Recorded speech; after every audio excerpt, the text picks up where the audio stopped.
व्यायामात् लभते स्वास्थ्यं दीर्घायुष्यं बलं सुखम आरोग्यम परम भाग्यम स्वास्थ्यम सर्वार्थ साधन। अर्थात व्यायाम करने से ही स्वास्थ्य, लंबी आयु, बल और सुख की प्राप्ति होती है। आरोग्य होना ही परम भाग्य है। स्वास्थ्य से आपके सभी कार्यों की सिद्धि होती है। नमस्कार, मैं हूँ मोनिका और मैं आप सबका तहे दिल से स्वागत करती हूँ प्रज्ञा योगशाला की दुनिया में, जहाँ हम रूबरू होंगे श्री गोपाल गुरु जी से, जो हमें हमारा मार्गदर्शन करेंगे कि किस प्रकार हम योग को अपने जीवन में शामिल कर अपने जीवन को और भी बेहतर और स्वस्थ बनाएं। गुरु जी, हरिओम। गुरु जी, हरिओम जी। गुरु जी, सबसे पहले तो मैं आपसे आप ही के बारे में पूछना चाहूंगी हाँ जी। कि आपकी ये योग की यात्रा किस प्रकार से शुरू हुई। आज से 22-23 साल पहले 1999 में पहली बार स्कूल में इंट्रोड्यूस कराया गया कि आज शाम को योगा कराएंगे।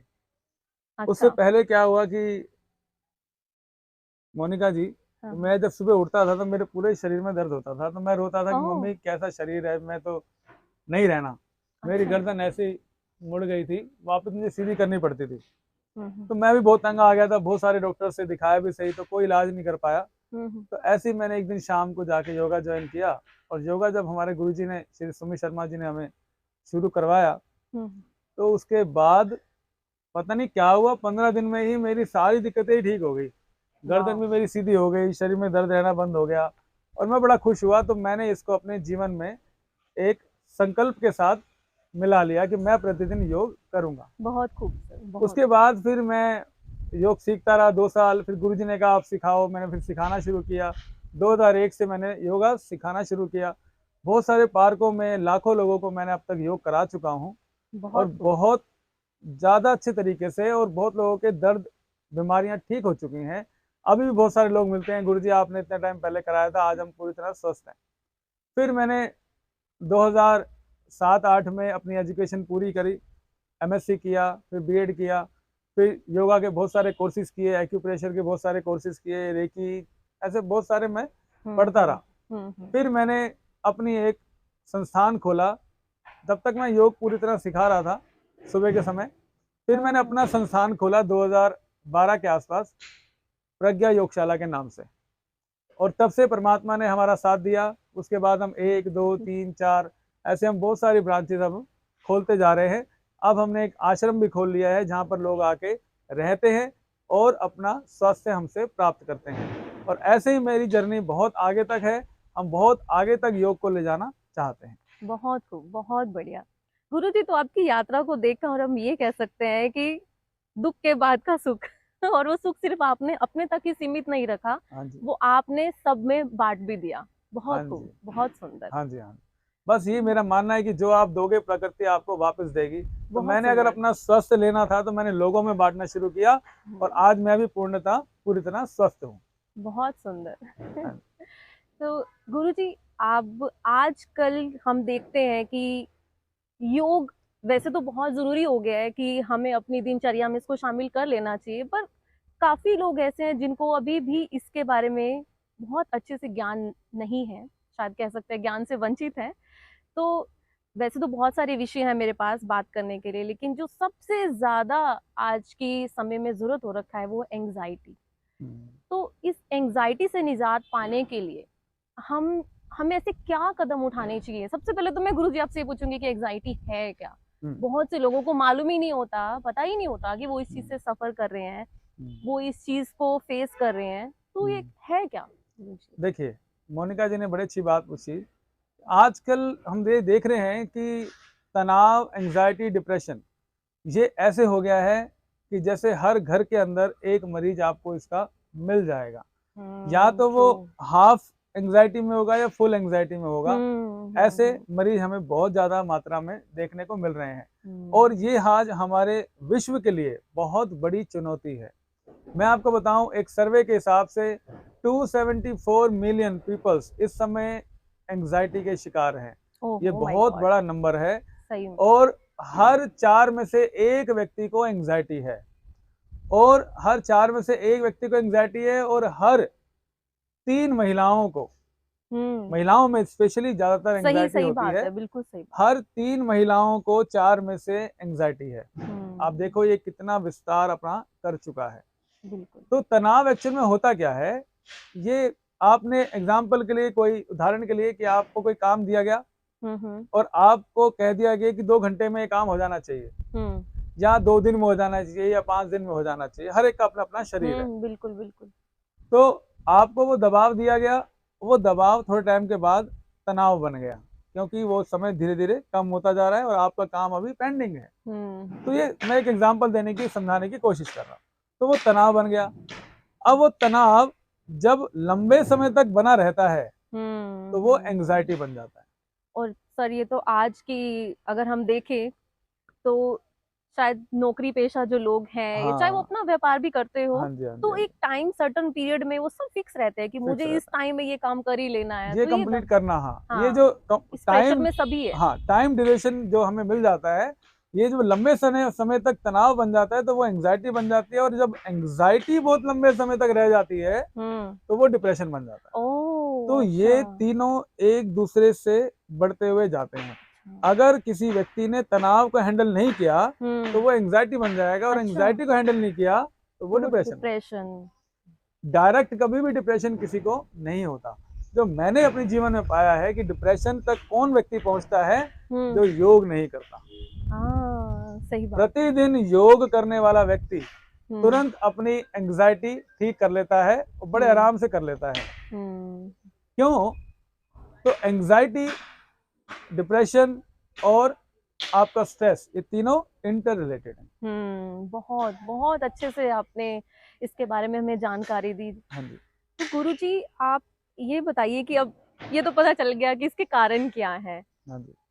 इससे हम किस तरह से खुद को दूर रख सकते हैं, किस तरह से हम अपने आप को बचा सकते हैं। हाँ जी। और इससे भी पहले बल्कि मेरा ये सवाल है कि आजकल टीनेजर में भी ये प्रॉब्लम बढ़ती जा रही है।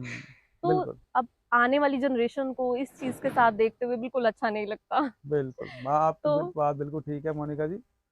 तो मैं आपको बताता हूँ, अभी हमने तनाव, एंग्जाइटी, डिप्रेशन, और मोनिका जी ने कुछ क्वेश्चन हमसे पूछे हैं, तो हम उसको आगे बढ़ाते हुए जाएंगे कि तनाव, एंग्जाइटी और डिप्रेशन होने के कारण क्या है। सबसे बड़ा कारण क्या है? देखो, वैसे तो बहुत सारे कारण होते हैं। आपका नौकरी का प्रेशर, आपका व्यापार, आपका घर का वातावरण, आपकी मैरिड लाइफ, आपके बच्चों का की चिंताएं, आपके घर में किसी बीमारी का आ जाना, तो कैसी बहुत सारी समस्याएं डिप्रेशन, एंग्जाइटी और स्ट्रेस का कारण बन जाते हैं। जो अगर हम बायोलॉजिकल रीजन को समझें, क्योंकि हम योग की दुनिया के व्यक्ति हैं, तो हम सीधी बात करेंगे कि इसका क्या हार्मोनल चेंजेस जो हमारी बॉडी के अंदर होते हैं। जैसे ही आपको चिंता होती है, आपको तनाव होता है, तो एड्रिनल हार्मोन होते हैं जो, वो आपकी बॉडी के अंदर ब्लड में चले जाते हैं। बॉडी उनको सिक्रेट करती है, वो ब्लड में चले जाते हैं, जिसकी वजह से बीपी बढ़ जाता है। अच्छा। और हार्ट का रेट भी तुरंत बढ़ जाता है। अब हमारी बॉडी है, उसको रिकवर तो करेगी। अब उसको रिकवर करने के लिए एक दूसरा हार्मोन होता है कार्टिसोल। जो कार्टिसोल होता है वो एड्रिनल हार्मोन के द्वारा बढ़ाए हुए बीपी को नॉर्मल करने की कोशिश कर देता है, वो नॉर्मल करता है। और एक एडिनोफ्रिन हार्मोन होता है जो हार्ट अटैक का सबसे बड़ा कारण होता है। तो कार्टिलोज हार्ट अटैक को भी, एडिनोफ्रिन जो आपका हार्मोन है, उसको न्यूट्रलाइज करके हार्ट अटैक को भी कम करता है। तो हमारी बॉडी ये खुद ब खुद करती है। एड्रिनल भी खुद प्रोड्यूस कर रही है, एडिनोफ्रिन भी खुद प्रोड्यूस कर रही है, कार्टिलोज भी खुद प्रोड्यूस कर रही है। लेकिन क्या होता है कि जो हेल्दी बॉडीज नहीं होती हैं, वो कार्टिलोज ज्यादा प्रोड्यूस नहीं कर पाती, जिसकी वजह से एड्रिनल और एडिनोफ्रिन की वजह से हार्ट अटैक और बीपी की शिकायत डिप्रेशन के पेशेंट को बहुत ज्यादा हो जाती है, जिसकी वजह से कई बार उनको सुसाइड करने का मन भी करता है और हार्ट अटैक आने की वजह से उनकी डेथ भी हो जाती है। तो कार्टिलोज हमारे शरीर में नियमित मात्रा में बना रहे, उसके लिए साइंटिस्ट ने जब रिसर्च किया तो सबसे उच्चतम जो तरीका मिला वो आसन और प्राणायाम। आसन और प्राणायाम कार्टिलोज के प्रवृत्ति को ना ज्यादा होने देते हैं, ना कम होने देते हैं, जितनी हमें चाहिए बैलेंस उतनी में रखते हैं उसको, रखते हैं। बैलेंस। क्योंकि कार्टिलोस कई बार ज्यादा प्रोड्यूस हो जाता है, क्योंकि तनाव ज्यादा लंबे समय तक हम बना के रखते हैं तो बॉडी कार्टिलोस प्रोड्यूस करती रहती है, अच्छा, और ज्यादा कार्टिलोस का प्रोड्यूस हो जाना भी हमारे लिए नुकसानदायक होता है। लेकिन ये देखा गया कि जो व्यक्ति प्रतिदिन योग करते हैं उनके अंदर कार्टिलोस की मात्रा न ज्यादा बढ़ी न घटी, उतनी रही जितना वो शरीर को बैलेंस कर पाए। उसमें सूर्य नमस्कार, आसन और प्राणायाम ने बहुत फायदा दिया, और हमने भी सूर्य नमस्कार और आसनों के द्वारा 15 से 20 दिन में बड़े से बड़ा डिप्रेशन को ठीक करके दिखाया। अब बात आती है टीनेजर्स की। टीनेजर्स क्या होते हैं, जो 14 से लेके 20 साल की उम्र के बच्चे होते हैं, उनके पास बहुत चेंजेस आ रहे होते हैं। एक तो उनका हार्मोनल चेंज हो रहा होता है, उनका शरीर भी चेंज हो रहा होता है, उनका जो आगे उनको जो करियर है, ये भी वही एज है जिसमें करियर चेंज हो रहा होता है, पढ़ाई से वो करियर की तरफ आ रहे होते हैं। संभालना हाँ, है। उनका दिमाग की सोच भी बदल रही होती है, तो बहुत सारी चीजें उनकी बदल रही होती हैं, जिनकी वजह से उनको बहुत सारी समस्याओं का सामना करना पड़ता है। कभी कोई सब्जेक्ट समझ नहीं आ रहा, या पेरेंट्स उनकी बात नहीं समझ पा रहे, वो अपने शरीर की भाषा नहीं समझ पा रहे, तो बहुत सारा ऐसा होता है कि उनको ये बहुत समझ नहीं आ रहा होता कि हम क्या करें और क्या ना करें, जिसकी वजह से वो सोच सोच के पहले तनाव बनाते हैं, फिर उस तनाव को बहुत लंबे समय तक अपने अंदर बना के रखते हैं कि कोई लोग उनकी बात समझ नहीं पा रहे, वो चिंता बन जाती है कि अब मेरा क्या होगा। अब वो चिंता धीरे धीरे उदासी में कन्वर्ट हो जाती है, वो डिप्रेशन बन जाता है। तो टीनेजर्स बहुत जल्दी डिप्रेशन में जाते हैं। उनको ठीक करने का सिर्फ एक ही सबसे अच्छा तरीका है, उनसे बात की जाए, उनके साथ समय बिताया जाए, ताकि उनकी बातों को सुना जाए, और दोस्त उनके पास जरूर बैठे। माँ बाप को उनका दोस्त बनना चाहिए।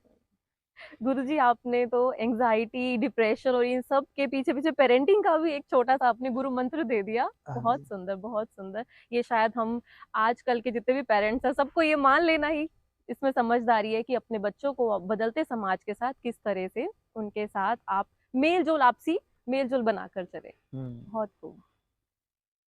तो अब मैं आपको बताता हूँ कुछ ऐसा, एक ऐसा एक्यूप्रेशर पॉइंट। अब मेरा मन क्या है कि मैं, अब मोनिका जी तो कहेंगे हाँ जी इंटरव्यू हमारा होने वाला है, तो मैंने कहा जाने से पहले मैं कुछ अपने आपको 2-4 पॉइंट जरूर बताना चाहूंगा। बोनस डोज होगा सर, बोनस डोज होगा। तो मैं आज आपको बताता हूँ एक ऐसा एक्यूप्रेशर पॉइंट, क्योंकि देखो एक्यूप्रेशर का मुझे बहुत अच्छा ज्ञान है, और बहुत सालों से मैं एक्यूप्रेशर प्रैक्टिस कर रहा हूँ। बहुत लोगों को मैंने ठीक भी किया है। यदि आपको एंग्जाइटी, स्ट्रेस और डिप्रेशन है, तो आपने ऐसे 2 उंगली रखनी है, और जहां पर तीसरी उंगली आती है, ये इस तीसरी उंगली के ऊपर ऐसे 3 से 4 मिनट ऐसे प्रेस करना है, तो आप देखेंगे कि आपका मूड एकदम फ्रेश हो गया। बहुत सुंदर। खाना खाने के बाद आपने कंघी करनी है हमेशा। खाना खाने के बाद आप कंघी करोगे, और दबा के कंघी करोगे, तो आपका डिप्रेशन भाग जाएगा। ये तो अपने कान खींचो ऐसे ऐसे ऐसे, आप अपने कान खींचोगे, आपका एंग्जाइटी, डिप्रेशन कभी पास नहीं आएगा। बहुत सुंदर। और बहुत सारे ऐसे तरीके हैं जो हम अपना सकते हैं। अब कलर थेरेपी का भी आपको गुरुजी को ज्ञान है, मुझे आपके गुरुजी को ज्ञान है, तो मैंने कहा जरा बता दूं मैं भी। आप रेड कलर लीजिए, लाल कलर, जो भी डिप्रेशन का पेशेंट है ना, उसके आसपास आप लाल कलर को लगा के रखो। उसकी कमरे की एक दीवार, अच्छा, उसका पर्दे, उसकी बेडशीट, कोशिश करो लाल रंग की हो, उससे बहुत फायदा होता है। अच्छा। और लाल स्केच कलर लेना आपने, लाल स्केच कलर को आपने यहाँ पर चलाना है, यहाँ मेरी उंगली है, यहाँ पर आपने चलाना है, और ऐसे ही यहाँ पर, और उसको चला के अच्छा सा बड़ा सा घेरा बना दो, बनाकर उसको 5-6 घंटे के लिए छोड़ दो। आप देखोगे उससे उसका मूड फ्रेश होने लग रहा है। बहुत सुंदर। एक ध्यान तकनीक मैं आपको बताना चाहूंगा, जिससे कि आप बहुत जल्दी डिप्रेशन से बाहर आ सकते हो। सबसे पहले उस ध्यान तकनीक बताने से पहले मैं चक्रा के बारे में बता दूं। कौन सा ऐसा चक्रा है जो डिप्रेशन के लिए सबसे बड़ा कारण है, वो है हमारा मणिपुर चक्र, नाभि से 1 उंगल ऊपर। यदि ये चक्र आपका इम्बैलेंस है तो आपको डिप्रेशन, एंग्जाइटी होगा। अच्छा। और इसको ठीक करने का एक ही तरीका है, वो है मंत्र रम। आप आम से आंखें बंद करिए और रम का उच्चारण करिए, रम रम रम। ध्यान आपका नाभि से 1 उंगल ऊपर हो और रम का उच्चारण चलता रहे, और आप देखेंगे उठने के बाद 10 मिनट बाद आपको बड़ा ही आनंद आ रहा है। हमें तो बड़ा अच्छा लग रहा है। मैं बिल्कुल भी इस चीज के विरोध में पूरी तरह से हूँ कि आपको दवाइयाँ नहीं खानी चाहिए। जी, जी। डिप्रेशन के लिए आपको पिल्स जी। नहीं लेनी चाहिए। आपको योग, ध्यान, प्राणायाम, एक्यूप्रेशर, कलर थेरेपी इन नेचुरल तरीकों का अभ्यास करना चाहिए।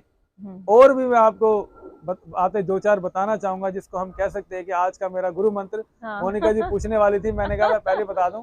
जी, तो शुक्रिया गुरुजी। काजू खाइए, ओह! काजू अच्छा। खाइए, काजू खाने से आपका डिप्रेशन जल्दी ठीक होगा। आप अपनी सुबह-सुबह उठो, बढ़िया से एक मुट्ठी भर के काजू खा जाओ, अरे वाह! स्वाद सेब का खा स्वाद। जाओ, सेब खा जाओ, के ब्रह्मी खा जाओ और आप अच्छा। देखेंगे इलायची हर समय मुँह में रखो। छोटे-छोटे हुँ, तरीके हैं, हुँ, आप हुँ। इनको अपनाओ। आप बहुत देखेंगे आसान, बहुत देखेंगे आसान कि भी है। डिप्रेशन भाग गया। हुँ, मैं कह रहा हूँ ना, दवाइयाँ खाने की ज़रूरत नहीं है, दवाइयाँ तो आपको और हुँ, बीमार कर देंगी। नंगे पैर चलो, बिना हुँ, चप्पल के, बिना जूतों के, मदर अर्थ आपके साथ डायरेक्ट कॉन्टैक्ट में आएँगी और वो बिल्कुल। आपके ऊपर तक अपनी पूरी ऊर्जा को पहुँचा देंगी और आप देखेंगे कि पैदल चलने से मेरा हुँ, डिप्रेशन भाग गया। लोगों से हुँ। बातें करो, जी, लोगों जी। के साथ बैठो, समय बिताओ।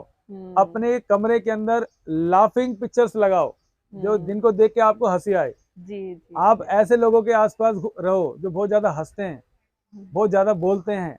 ज़्यादा बोलने हुँ। वाले लोग आपके लिए इस समय आयुर्वेदिक औषधि का काम करेंगे। आप उन वाह! लोगों के साथ रहो जो बहुत बहुत ज़्यादा सही। बोलते हैं। तो हुँ, आप देखेंगे इन छोटे-छोटे तरीकों से आप अपने डिप्रेशन, एंग्ज़ायटी खुद ही ठीक कर लेंगे। डॉक्टरों के पास जाने की ज़रूरत ही नहीं है। ज़रूरत ही नहीं है। बहुत खूब, बहुत सुंदर। आपने तो सबके सब हमें जितने भी अभी उपचार बताए हैं, सब बहुत आसान है। हाँ, बहुत सारे जल्दी बहुत आसान आसानी हैं। से कर देने वाले, कोई ये कह नहीं पाएगा कि ये मुझसे नहीं होगा, कोई भी नहीं हाँ, कहने वाला। हाँ। बहुत ही आसान तरीके हैं, आप इनको फ़ॉलो करिए हुँ, और आप देखेंगे कि बहुत जल्दी आप ठीक हो जाएँगे। प्रज्ञा योग का हमारा एक ही लक्ष्य जी। है, आप सबको दवाइयों से दूर रखना और आपका जीवन 100 150 साल तक स्वस्थ रहे। आप अपने परिवार के साथ कम से कम 150 200 साल जियो और इस पृथ्वी का पूर्ण रूप से भोग और आनंद लो।